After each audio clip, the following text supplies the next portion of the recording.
Usai pembunuhan, kedua pelaku masih berada di sekitar TKP dan polisi menangkap keduanya saat bersembunyi di salah satu ruko. Berdasarkan penyidikan, kedua pelaku telah merencanakan pembunuhan. Kakak beradik ini telah menyiapkan waktu dan alat pembunuhan. Jurnalis Kompas TV Taufik Riyadi menelusurinya untuk Anda.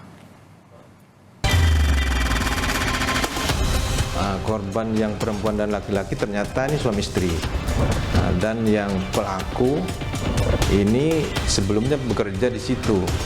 Cuman karena dia merasa dimarahin dan sering dibeda-bedakan dengan yang lain yang ada di situ, sehingga dia dendam atau dia mempunyai dendam untuk ini ke korban.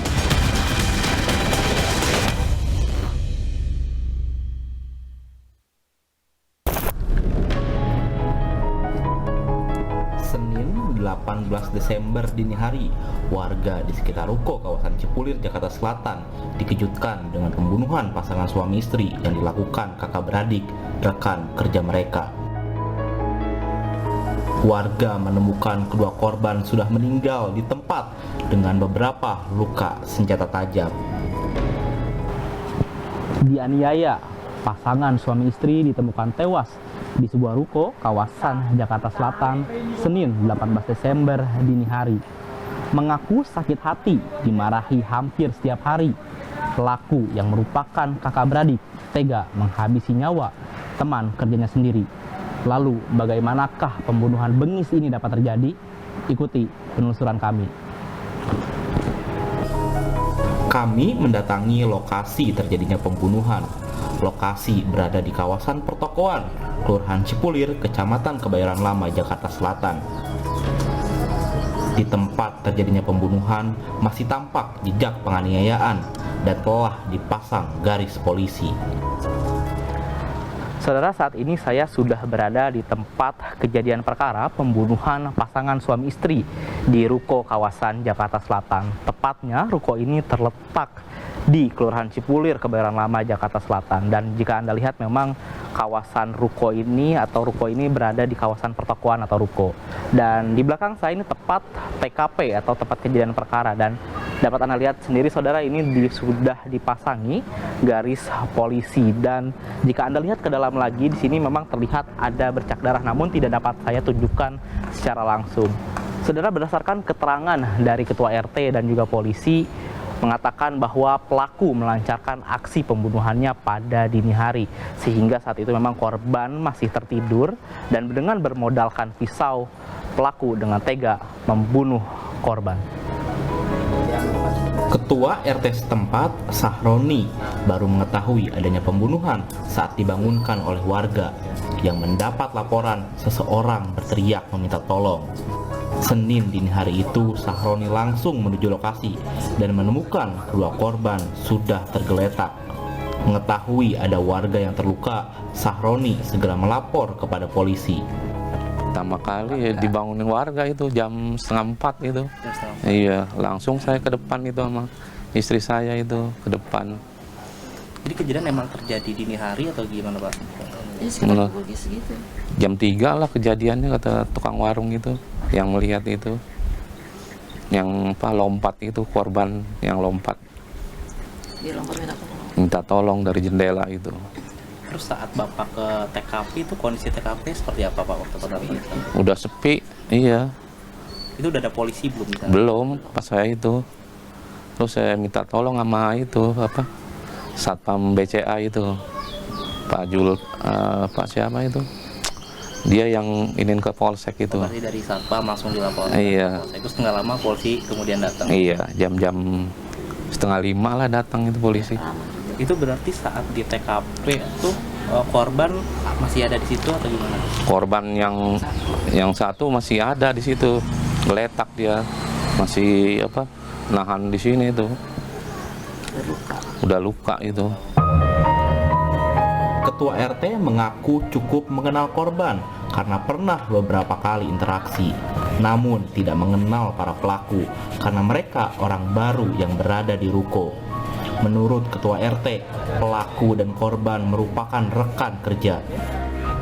Kedua pelaku diketahui bekerja sebagai bawahan korban dan korban bekerja sebagai agen penyalur tenaga kerja.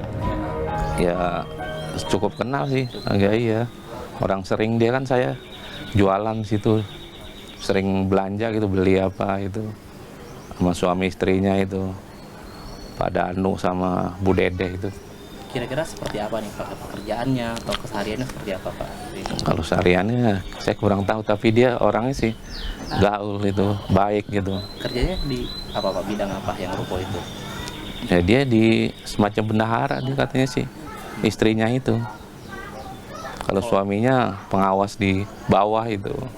Orang kepercayaan. Kepercayaan juga, iya. Kalau dari pelakunya sendiri kenal nggak Pak? Enggak itu, orang dia baru 2 minggu katanya. Korban tersebut emang tinggal di ruko tersebut atau seperti apa nih Pak? Tadinya sih di sini dia ngekos itu, di dekat warung Sunda itu, kan ada kos-kosan itu. Tinggal situ lama sih. Cuman pas udah apa lagi pilot kali ininya, dia ke ruko itu. Oh, berarti sementara Iya, di ruko. Pindah itu. Baru ya berarti? Baru, iya. Ya ada seminggu 2 minggu lah dia di ruko itu. Kami mencoba mendatangi Polsek Kebayoran Lama untuk mengorek fakta lebih dalam terkait kronologi pembunuhan. Kanit Reskrim Polres Kebayoran Lama AKP Suwarno menjelaskan setelah menerima laporan warga, polisi langsung bergerak menuju TKP dan menangkap pelaku yang tidak jauh dari tempat kejadian.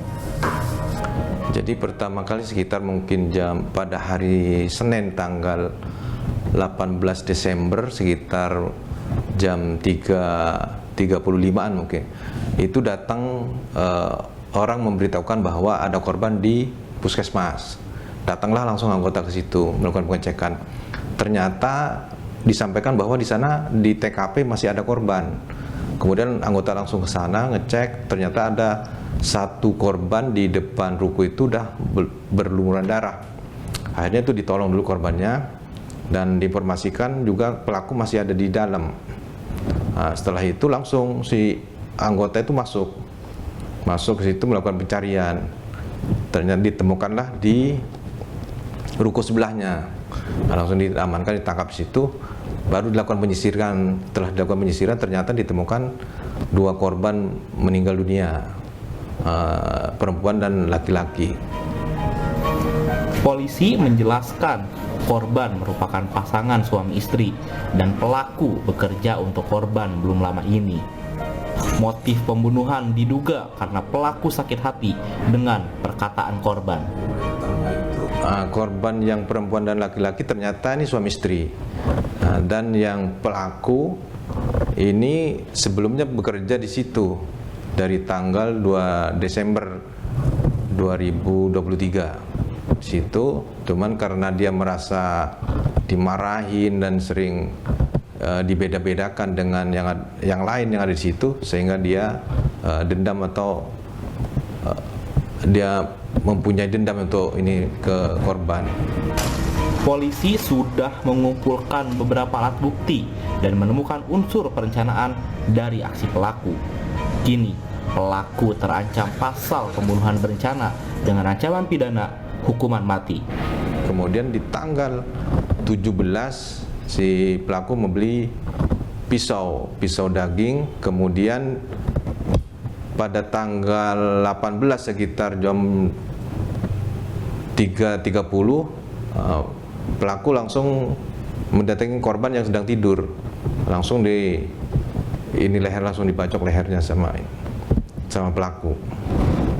Itu berarti saat terjadi pembunuhan tuh korban atau kami langsung meninggal di tempat atau sempat dibawa ke rumah sakit? Korban meninggal di tempat karena lukanya cukup besar ini ya.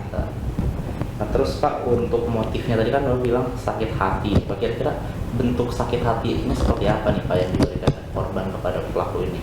Hasil keterangan dari korban, dia sakit hatinya karena pertama yang sering dimarahin, terus yang paling sangat dikesan di mereka itu karena kalau tidak mau bekerja ya silakan pulang aja. Jadi dia merasa oh saya bisa nih, sudah kerja, tapi kok harus pulang, itu dia ininya.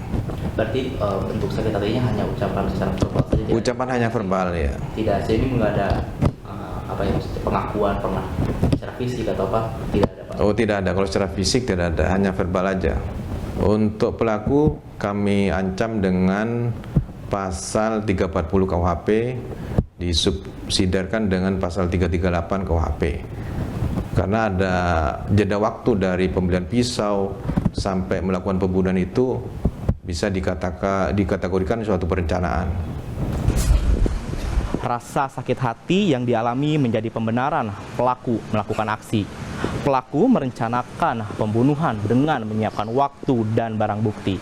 Lalu bagaimanakah pandangan para ahli menanggapi perkara keji ini? Selengkapnya di Gelar Perkara.